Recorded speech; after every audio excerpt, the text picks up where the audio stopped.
Mirë se erdhët në përballje podcast në Telegrafi.com, unë jam Muhamet Hairullah. Sot do të flasim për një temë jashtëzakonisht të rëndësishme që ka të bëjë me aktivizimin qytetar apo me atë që ne e njohim në përgjithësi si shoqëria civile. Cila është shoqëria civile sot? Cila ishte shoqëria civile dikur? Aktiviteti, avokimi dhe çështjet që kanë të bëjnë me atë që sot janë organizatat e shoqërisë civile. Kur kishte filluar, çfarë lloj aktiviteti kishte edhe para luftës, pas luftës, të cilat ishin format e ndryshme dhe cilat janë sot, a ka polarizim, ka po shkon shoqëria civile në Kosovë dhe rajonalisht, por edhe në aspektin global. Për këtë tema do të flasim me zotin Taulant Hoxha, aktivist i shoqërisë civile, ish drejtor i KCSV-s. Taulant, mirë se po vjen. Mirë se gjejmë, është kënaqësi me u ritaku në studio, mas një kohë gjatë. Po vjen shumë mirë, për një temë kaq të rëndësishme me fort bashk, që ka të bëjë me shoqërinë civile, me aktivitetin e shoqërisë civile. Si aktivist e shoqërisë civile, di që jetë gjatë, bashkë kemi përcjell shumë tema, po nëse mund pak për publikun këtë konceptin e shoqërisë civile. Çka është shoqëria civile? Shoqërinë civile, me spjegu thjesht, më mirë është me spjegu si një hapësirë shoqërore, ku ka individ, nisma, organizata të ndryshme, të cilët veprojnë, secili për veti dhe bashkarisht, për të shtyr përpara interesat dhe aspiratat e tyre të ndryshme. Me rëndësi është që këto interesat dhe aspiratat mos jenë lufta për pushtet, pra për ta marrë pushtetin dhe qeverisjen e vendit, të mos jenë biznes, për të sjellë përfitime ekonomike për personat ose organizatat përkatëse, dhe të mos jenë interesa personale dhe familjare. Thonë edhe më shkurt, çfarë do veprimi në këtë shoqëri që nuk është shtet dhe pushtet, që nuk është biznes dhe që nuk është familje, hyn në domenin e shoqërisë civile.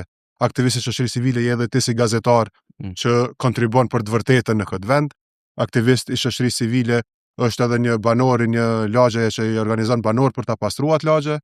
Aktiviste e shoqërisë civile mund të jetë vajza ime 10 vjeçare që mund të shkruaj një letër kryetarit komunës për të treguar se një 5 kilometër nga banesa nuk ka asnjë fushë të futbollit për të luajtur futboll me shokët dhe shoqet e veta, pra kushdo që kontribon në këtë hapësirë shoqërore është pjesë e shoqërisë civile dhe si e tillë mund të kuptohet më mirë si një infrastrukturë shoqërore që ja mundson njerëzve të një ambienti të caktuar, të një vendi të caktuar për të trajtuar çështjet që i kanë më interes, sesa një sektor i ndam nga pjesa tjetër e shoqërisë. Koncepti është gjën, nuk është ajo vetëm pse shpeshherë me të drejtë e ke shpjegu për publikën, sepse shoqëria civile mendohet që është veç një grup i njerëzve që merren aktivisht me shoqërinë civile, po shoqëria civile është edhe aktiviteti në lagje, le të themi tash lagjet në shumica e lagjeve edhe në Prishtinë, po edhe në komuna tjera, po besoj përveç lagjeve këshilleve të fshatrave që kanë edhe këshille të lagjeve, ku çështjet e ujit, mirëmbajtjes, pastrimit, edhe ajo është një aktivitet, edhe ajo është shoqëri civile. Absolutisht, është angazhim vullnetar që njerëzit vendosin vullnetarisht për të bashkangjitur në ato nisma ose mund të mos bashkangjiten dhe po them e shtyn përpara interesat e veta. Me të drejtë, qytetarët e vendit, jo vetëm Kosovë, por në gjithë këtë pjesën e Evropës lindore dhe juglindore që ka dalë nga pjesa nga një regjim komunist për një kohë gjatë, shoqërinë civile kryesisht e identifikojnë me OJQ.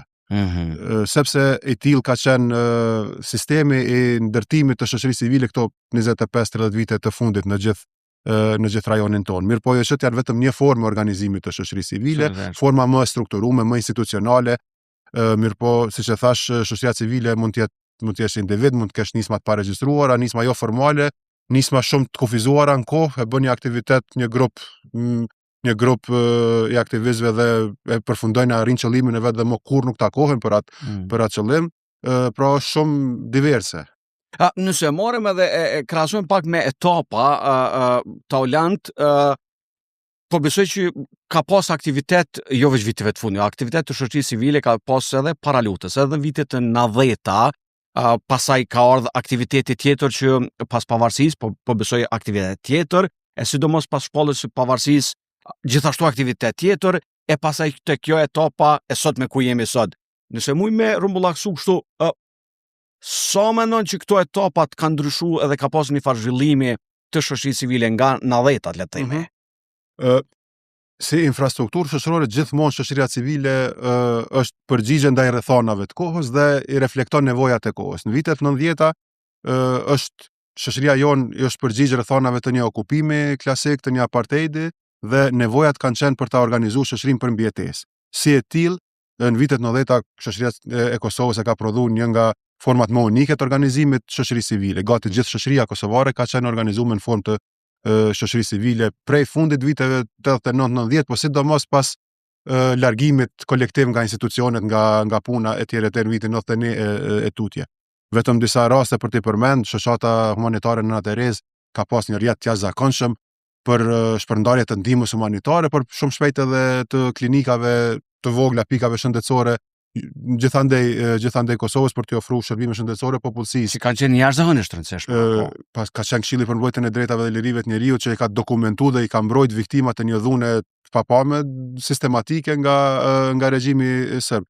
Ka pas lëvizje të ndryshme sindikale, ka pas edhe vetë pjesa e rezistencës paqësore politike, ka qenë në një farë forme gjysëm organizimi shoqërisë civile sepse nuk e ka pas drejt për drejt pushtetin efektiv në dorë që e karakterizon shtetin dhe pushtetin, dhe nga vitet e fundit të viteve 90-ta veç se kishte filluar me u kriju një alternativë ndaj atij lloj pushteti të organizuar rreth LDK-s dhe satelitëve të saj, me nisma të ndryshme studentore, me klube të debatit, lëvizja e grave kishte filluar të fuqizohet qysh në atë kohë, kështu që ka qenë produkt i rrethonave të asaj kohe dhe nevojave të qytetarëve të asaj kohe. Në 99-ën është pas luftës në Kosovë, rrethonat vjen një etapë tjetër. Rrethonat ndryshojnë, Kosova ndryshon nga një vend në apartheid, në okupim dhe në fund edhe në luftë, lirohet dhe është në administrim ndërkombëtar, po është vend i shkatruar.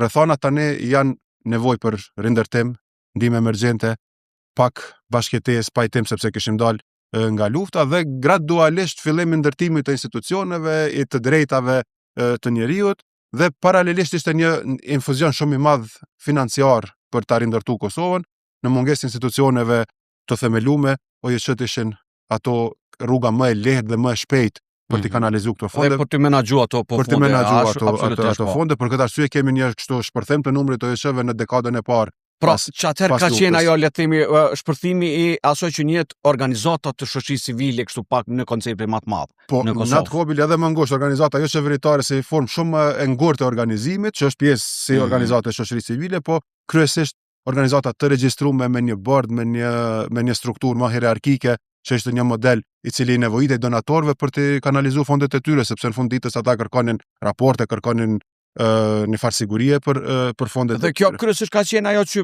ne mund ta ka qenë rindërtimi, demokracia, funksionimi i parapërgatitjes, le të themi, asaj që vjen më vonë, pastaj që do ta diskutojmë te pavarësia, ishin ato, më kujtohet standardet para statusit, ajo pjesa e periudhës, do thotë 2005-2007, pra edhe shoqëria civile, roli i shoqërisë civile në atë kohë ishte në shozat të kësaj diskutimit, analizës, marrëveshjeve, le të themi, ose bashkëpunimit edhe me komunitetet të gjitha komunitetet në Kosovë. Absolutisht. Normalisht ishte i orientuar nga lart, nga administrata UNMIK-ut, nga donatorë ndërkombëtar, të cilët në farë mënyrë e kontrollonin dhe orientonin shoqërinë civile, po megjithatë i shërbente nevojave të kohës të shoqërisë tonë, siç bëri edhe pas pavarësisë.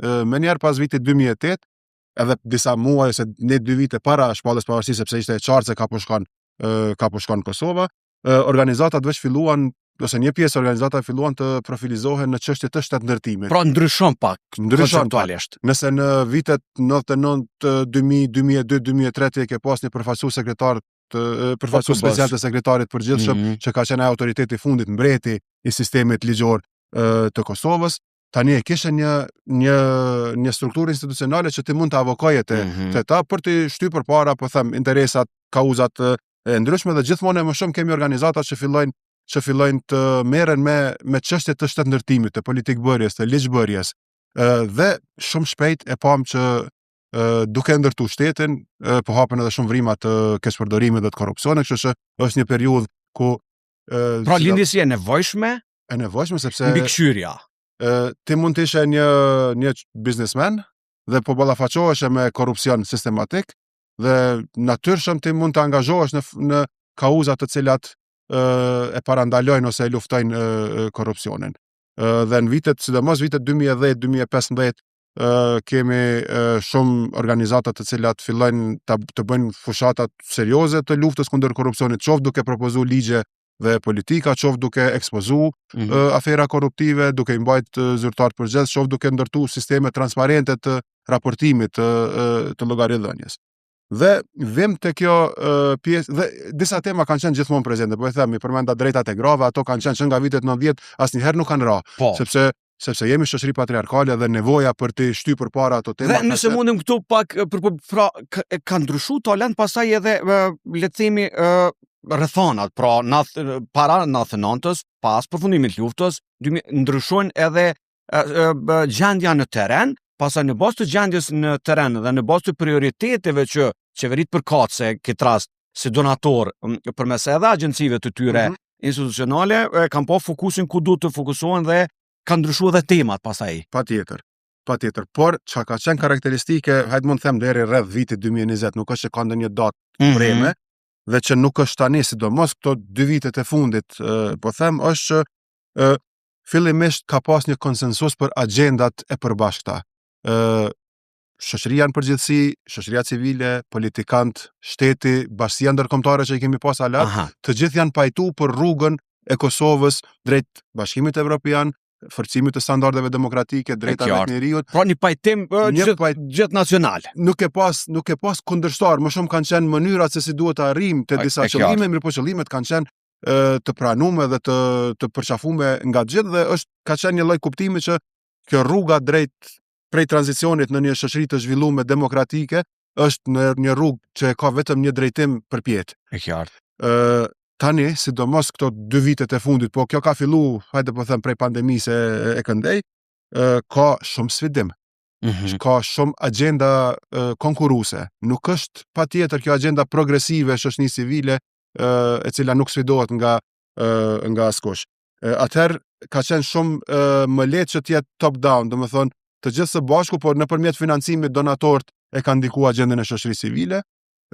Tani kanë ndryshuar rrethanat, jo vetëm Kosovë, gjithandej botës, po edhe në Kosovë jemi në një periudhë krize, në një periudhë ku po ripozicionohemi të gjithë në shoqëri, ku ka shumë polarizim, ku jemi në një epokë të post-truthit dhe më shumë ka rëndësi se kujt i beson se sa fakti ose argumenti që e prezanton, në një shoqëri ku klikabajti dominion skenën publike, sidomos atë mediale, ku geopolitika është duke u rivendos, dhe ne duhet ta gjejmë veten këtu, ku ekstremi i djathtë gjithandej botës është duke ndërtu, duke investu financiarisht dhe duke përkrah agjenda jo patjetër progresive, të cilat kanë qenë pjesës më të madhe shoqërisë civile në Kosovë, në rajon, po edhe globalisht, që jemi në një periudhë shumë dinamike dhe interesante brenda dhe jashtë, po dhe shoqëria civile ndikohet. Po du më ndal të kjo, sepse të ajo që është si pjesë e rikapitulimit të cilin e përmende për publikun, pra folim për konceptin e shoqërisë civile, çka është shoqëria civile, folim për aktivitetin dhe aktivitetet që kanë ndodhur nga vitet e 90-ta, pse jo edhe më herët, deri te viti 2000, që ishte jashtëzakonisht e rëndësishme, pastaj pjesa e rindërtimit pas luftës deri në shpalljen e pavarësisë së Kosovës, dhe ku ndryshuan pastaj aty edhe konceptet, ajo që ka të bëjë me monitorimin që ka ndodhur, u krijuan institucione, organizata që bëjnë monitorim më të madh prokurimit publik, luftës kundër korrupsionit, çështjeve që kanë të bëjnë me temat që ishin atko, edhe integrimi evropian, edhe kutadione shumë të arsimit, shëndetësisë, temat të cilat ishin pasaj reale, për me i diskutuar njerëzit edhe më po. Dhe erdhëm te kjo që përmendem me të drejtë polarizimi, ajo që është sot e ardhmja, ka po shkon, kjo po ndryshon konceptualisht edhe në media, edhe në rajon, edhe në botë, absolutisht po, dhe po që ky polarizim, edhe kjo krizë, pra në shoqërinë civile, gjithashtu edhe në media, ta potencoj edhe në shoqërinë në përgjithësi, ai ka ndihmuar gjithashtu edhe, le të themi, pasaj ridefinimi i fondeve që ka ndodhur viteve të fundit në Ballkanin Perëndimor në përgjithësi, po dhe globalisht ku qeveritë të ndryshme, po nisim prej USAID-it, ku e ndal pra edhe pastaj kjo i qet në një pozicion palakmueshëm organizatat e shoqërisë civile dhe kjo e determinon pastaj edhe të ardhmen e tyre apo mënyrën e funksionimit të vetë organizatave, sepse nëse s'ka fonde nga shtetet të ndryshme ose organizata institucionale që vinë të shteteve të ndryshme, atëherë shoqëria civile ose duhet me gjetë mënyra tjera për me funksionu përmes institucionet Kosovës apo shërbimeve. Është kjo krizë?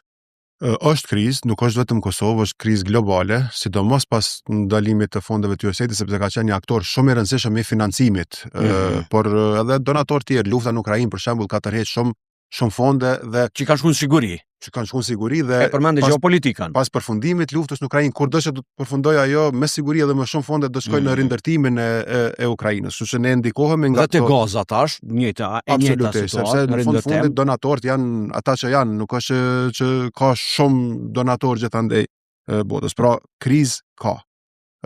Organizatat e shoqërisë civile janë duke u ndikuar. Mirë po, është e rëndësishme të kuptohet edhe këtu kompleksiteti i situatës. Nuk është gjithë sektori unik. Ka organizata të shoqërisë civile të cilat kanë qenë të varura shumë nga fondet e USAID-it, i kanë pas 70-80-90% fondeve tyre nga USAID-i dhe ato janë dërmuar nga ndërprerja e fondeve të USAID-it. Pra sepse ka qenë burimi kryesor i financimit të tyre për vite me radhë. Ka organizata që kanë pas fonde nga USAID-i, po i kanë pas të përqindje të paktën ka pas diversitet. Ato janë ndiku pak ndonjë program është mbyll, është zvoglu, po e vazhdojnë punën pa probleme serioze. Ka organizata tjera, sidomos këto që në Kosovë nuk miren me çështjet e qeverisjes, kulturë, sport, rekreative tjera, ato ashtu se ashtu ka vite që pjesën më të madhe të buxhetit tyre e marrin nga fondet publike, qoftë nga komuna, nga ministrit, nga institucionet pavarura. Ka vite që donatorët ndërkombëtar nuk e dominojnë shoqërinë civile në financim si që ka qenë deri para 10-15 vitesh. Do të thonë këto 7-8 vitet e fundit, fondet publike janë relativisht serioze për organizata të shoqërisë civile, edhe pse është temë tjetër, por nuk janë fort strategjike se si hipen, po në vlerë monetare ka financim publik për shoqërinë civile. Por ajo që është e rëndësishme tani është të gjithë, duke filluar nga vetë udhëheqësit e organizatave të ndryshme shoqërisë civile, duhet ta kuptojnë që kjo hapësirë shoqërore do të mbushet disi. A janë ata të njëjtët që do ta rigjejnë veten, do të rikrijojnë, rikrijojnë veten për të përshtatë rrethonave të reja, apo do të zhduken dhe dikush tjetër do ta uzurpojë për të mirë hapësirën. Që është normale. Ajo është tjetër gjë. Mirë po, duke qenë, po them përsëri, produkti rrethonave dhe nevojave, hapësira shoqërisë civile do të popullohet. Tani mund të ketë momente disa mujore dhe disa vjeçare derisa të ripozicionohet sektori. Me aktivitete të i përshtat rrethonave. Po. Kështu më saktë bën. Duhet të jenë të mençur organizatat ose individët. E qartë. Dhe individët tjerë që jo patjetër e identifikojnë veten me struktura formale të shoqërisë civile, duhet ta dinë dhe të jenë të vëmendshëm që çështjet e ndryshme shoqërore kërkojnë angazhim prej tyre. Dhe forma e angazhimit pastaj është secili e gjen veten. E qartë, edhe kur jemi te shoqëria civile, absolutisht nuk muj pa diskutuar një çështje e di gjatë, sepse roli i shoqërisë civile është jo vetëm ajo që me mbikëqyr procese, por edhe ma vëku tema që janë në interes të publikut. Ligje të ndryshme, të cilat miratohen në Kuvendin e Kosovës, ligje dhe rregullore të ndryshme edhe në aspektin lokal. Njëna prej tyre ligjeve që sot nuk respektohet fare në nivel Kosovës është ligji kundër pirjes së dohanit, përkundër faktit që i miratuar në Kuvendin e Kosovës, atje vetë thyet ky ligj, nuk ka, sepse procesi i monitorimit dështon, mandej roli i atyre zbatuesve nuk funksionon. Kjo është vetëm njëri prej si shembull më banal që e mora që po e përmendi. Dhe e di gjatë për shkak të historisë sonde si aktivist qytetar, ka shumë çështje të cilat janë ngrit nga shoqëria civile dhe kanë përfunduar me rekomandime pastaj dhe janë marrë nga institucionet, sepse edhe ata kanë po ka dalë, s'ka ka puna mirë, po vinë një grupje njerëzve. Çka po ndodh viteve të fundit, dorën zemër, është një farlloj, hajde nuk po i them diskreditimi kështu s'po kam çfarë me thujt të komplet sistemit të shoqërisë civile dhe mediave, që të tjerët po flasin për neve, e tash na është mirë me folë edhe na për neve ka njëherë, ku është sot ky aspekti në 2006, 2007, 2008, deri në 2010 e di s'ke hek me gjetë njerëz jashtëzakonisht profesionist për tema specifike. Sot është vështirë me gjetë. A nuk ka ta ulan njerëz apo nuk po dojnë me dalë njerëz normal me folë? Çfarë s'pe kuptoj? Pyetjen tënde edhe i dha gjysën e përgjigjeve, veç po du shumë shkurt me listu se është temë komplekse, po veç me listu elementet kryesore. E tha që të tjerët po flasin për neve, ne nuk po flasin për veti. Të tjerë, dhe që është një grup i vogël, fatkeqësisht po flasin për gjithëkënd. Dhe shumë pak po flasin për veten. Vetëm debatet prime time që i kemi në shumicën e televizioneve tona, i ke, hajtë s'po them gishta dorës, po janë 20-25 ekspert të përgjithshëm që flasin për gjithçka. Dhe shoqëria civile është një prej temave që ata i flasin. Ku shtyhesh, ku ta krijosh hapësirën ti që të flasësh për veten si shoqëri civile, kur kjo pjesa më e madhe e hapësirës publike, sidomos mediale, është uzurpu nga një grup shumë i vogël, të cilë po them, po flasim jo vetëm për shoqërinë civile, për të gjithë të tjerë. Do na morëm këtu pak më unë mendoj që gjithologat, domethënë njerëzit që flasin edhe për çmimet të bukës, për zhvillimet në Ukrainë e deri te energjia elektrike. Pra, nuk është vetëm shoqëria civile, edhe ekspertët e energjisë elektrike nuk po mrin me fol për energji elektrike, edhe gazetarët e Ukrainës që janë në Kosovë nuk po mrin me fol për Ukrainën, sepse i kemi këta gjitholog që po flasin për gjithçka, dhe kjo është një industri që ti e njeh shumë mirë dhe publiku e njeh shumë mirë pse dhe si funksionon. Pra, një nga arsyet është që hapësira publike është uzurpu nga shumë pak persona dhe grupe të cilët po flasin për gjithçka dhe nuk po i lën të tjerë të flasin. E dyta është integriteti i njerëzve.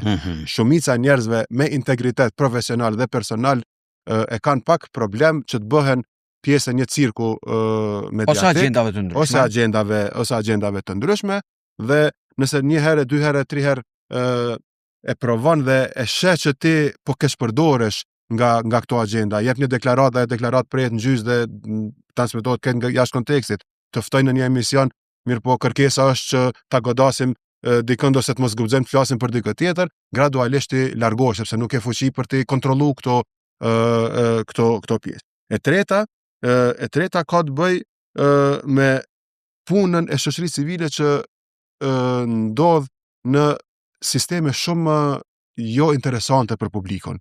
Unë vetë para se të largohem nga organizata cilën ne kam udhëheq deri vitin e kaluar, mund të them që vetëm 2-3 vitet e fundit kam jo vetëm rekomandime, po kam shkruar ligje, dokumente, 10 absolutisht janë jo interesante për publikun, sepse edhe publiku i servon nga ky treg medial i cili nuk është interesuar për lajme ose s'është as pak lajm, hartimi një dokumenti strategjik ose i një ligji të caktuar, dhe gjitha këto e bëjnë punën e shoqërisë civile të mbetet në hije. Mirë po, edhe ekspertët dhe organizatat e shoqërisë civile besoj që e kanë një pjesë të fajt, sepse si kolektiv dhe këtu po e fusë edhe vete, nuk po arrim të përshtatemi në format e reja të komunikimit publik. Pra nuk është komunikimi klasik mo. Po, ka aktivistë shoqërisë civile që e kanë kalu këtë dhe janë bërë në farë mënyrë influencera duke qenë aktivistë të shoqërisë civile. Që jashtëzakonisht është e nevojshme. Po, mirë po janë shumë të pakt dhe shumicën e kohës akuzohen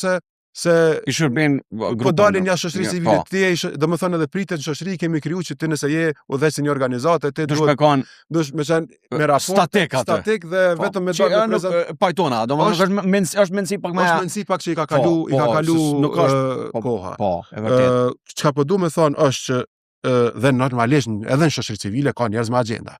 Ne jemi produkt i kësaj shoqërie, nuk mund të jemi ne imun si sektor, nuk jemi enjoy secili prej atyre që flasin në emër të shoqërisë civile, dhe sikurse gjithçka tjetër, sikurse në çdo sektor tjetër, edhe në shoqëri civile më shumë vëmendje mediale marrin disa kolegë të mi të cilët bëhen pjesë e politikave ditore, agjendave ditore, se sa ata që bëjnë punë sistematike, konsistente, po që nuk prodhon skandale, nuk i shërben goditjes dikujt ose favorizimit të dikujt tjetër. Pra është çështje komplekse. E rëndësishme është që shoqëria civile nuk është duke vdek në Kosovë. Okej. Kjo është shumë e rëndësishme. Është duke u ripozicionuar. Okej.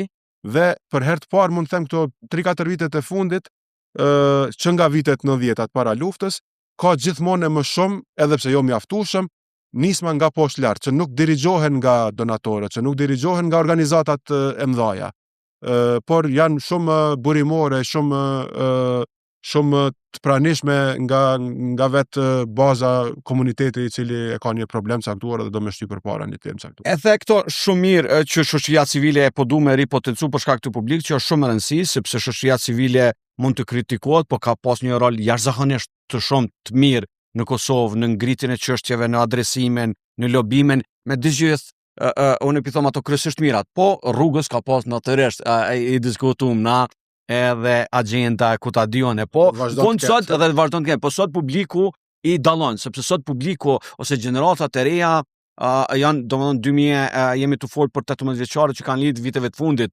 ata 2000 që kanë lidh vitin 2000, sot i kanë 26 vjet, pro sot jemi të folë për një gjenerat të re të njerëzve të cilët i shohin këto të gjitha dhe nuk e kemi atë nomenklaturën pa kështu po them kushtimisht e vjetër.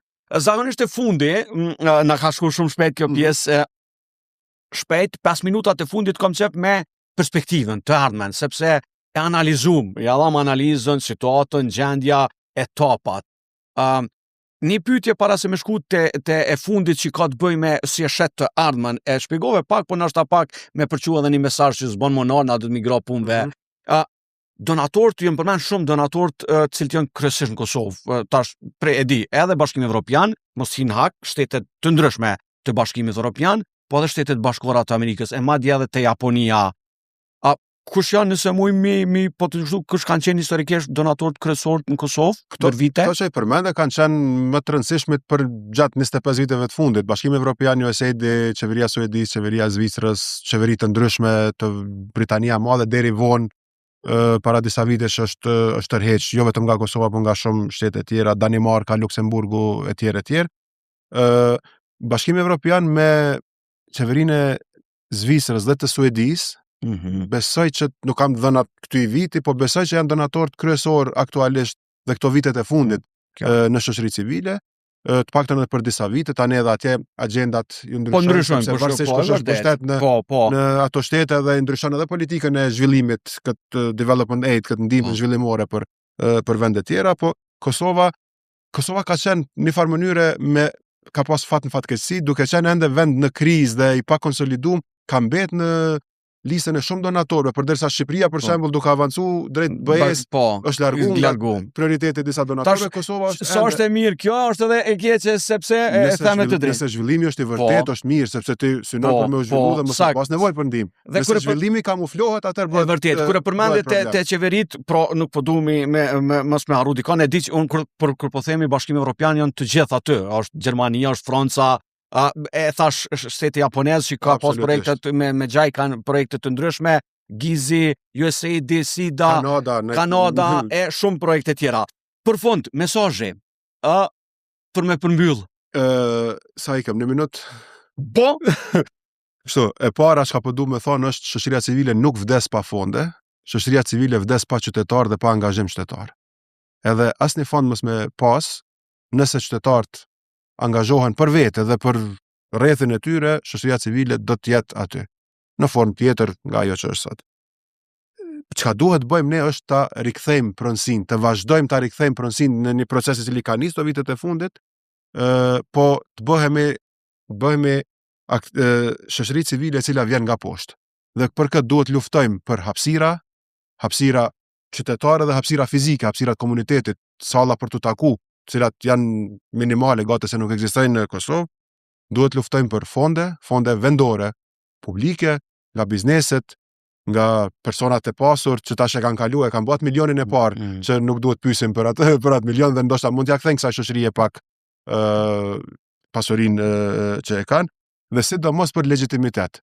Legjitimitet duke pas mekanizma për transparencë, mekanizma për sistematik që qytetarët ta gjejnë veten, mos e dëgjojnë shoqërinë civile që flet si dikush i jashtëm, po që të jetë vend i tyre për të ushtruar aspiratat e tyre, për të ndërtuar tregime dhe mesazhe për atë komunikimin që e bisedum më herët, sepse vetëm ky legjitimitet pastaj neve na bën aktor vendor, jo të shihemi si produkt i dikujt tjetër, qofshin edhe ata shtetet aleate të cilat na kanë ndihmuar për gjithë këto vite. Dhe në aspektin brenda sektorit duhet kemi strategji. Të mos është një periudhë e vështirë, shumë lehtë organizatat mund kthehen në një lloj lufte për mbijetesë dhe konkurrencë ndaj njëra tjetrës, por aty nuk fiton askush humbin të gjithë. Duhet ndërtohen koalicione, duhet të ndajnë punë sepse ka punë për gjithë, e jo të hyjë njëri tjetrin në terren vetëm se mund të marrin disa fonde. Dhe për shtetin ton, shoqëria civile është e këtij shteti. Nëse u kesh përdorën votat e disa kandidatëve, besoj që këta kandidat që kanë qenë në listat zgjedhore të gjitha partive politike më në fund e kuptojnë rëndësinë e monitorimit zgjedhjeve, që është vetëm një prej mira kontributeve të shoqërisë civile, dhe kur të votojnë herën tjetër ose në bizneset e tyre herën tjetër, ndoshta jo shkon mendja që ta financojnë ndonjë organizatë shoqëri civile, jo patjetër për monitorim zgjedhjeve, po thjesht për ta kuptuar që shoqëria civile i ndihmon edhe atyre, edhe nëse e shohin veten pak jashtë. Zoti Tolant Hoxha, faleminderit shumë për këtë podcast, për këtë bashkëbisedim ku folim për një temë jashtëzakonisht të rëndësishme. Faleminderit shumë. Faleminderit edhe për të. Shikojmë të nderuar, ishim me Tolant Hoxha, aktivist i shoqërisë civile, ku folim për rolin e shoqërisë civile ndër vite e sidomos që kanë apret në të ardhmen. Shihemi në përballje podcast të radhës.